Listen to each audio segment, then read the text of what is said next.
Almost 500 million people are represented at the European Parliament, which exercises power and influence over European Union policy and the lives of its citizens. But it wasn't always like that.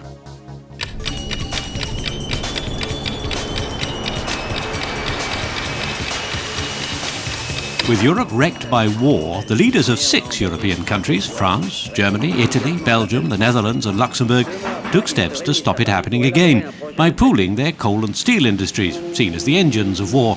They signed the Treaty of Paris in 1951, creating a common assembly of 78 delegated national parliamentarians, who met for the first time in Strasbourg in September 1952, although without legislative or budgetary powers. While teenagers rocked and rolled through the 1950s, the 6 agreed to extend their relationship to the wider economy and atomic power. In 1957, they signed the Treaties of Rome, and not a blue suede shoe in sight.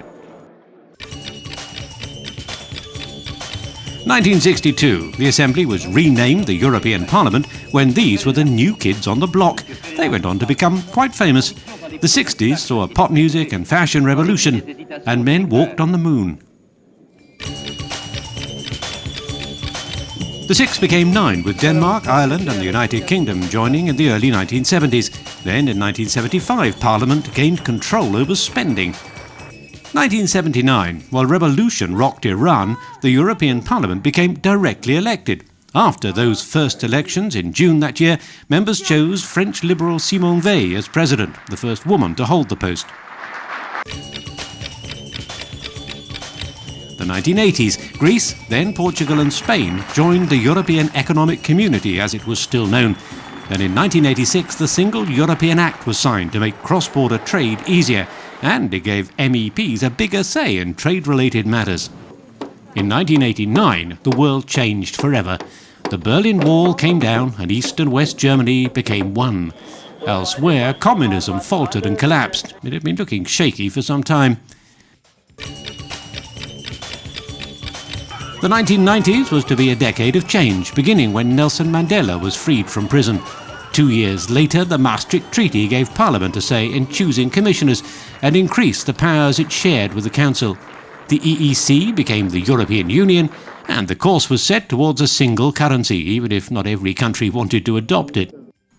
In the mid-1990s, Austria, Finland and Sweden joined the EU. Then the Treaty of Amsterdam gave Parliament more power, which included making the European Commission more accountable. It used that power in 1999, when MEPs reacting to allegations of corruption forced Jacques Santer's commission to resign. Also in 1999, the euro was officially launched as a single currency for EU countries that chose and qualified to join it.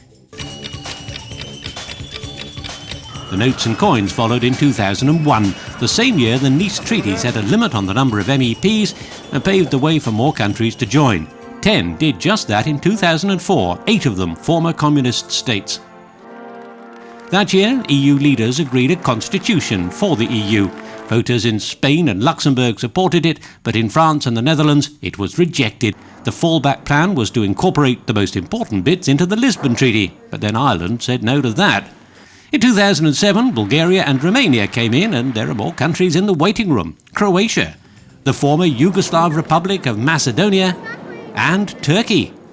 While Iceland looks like jumping to the front of the queue since the financial crisis wrecked its economy. All of this will impact on how the Parliament works.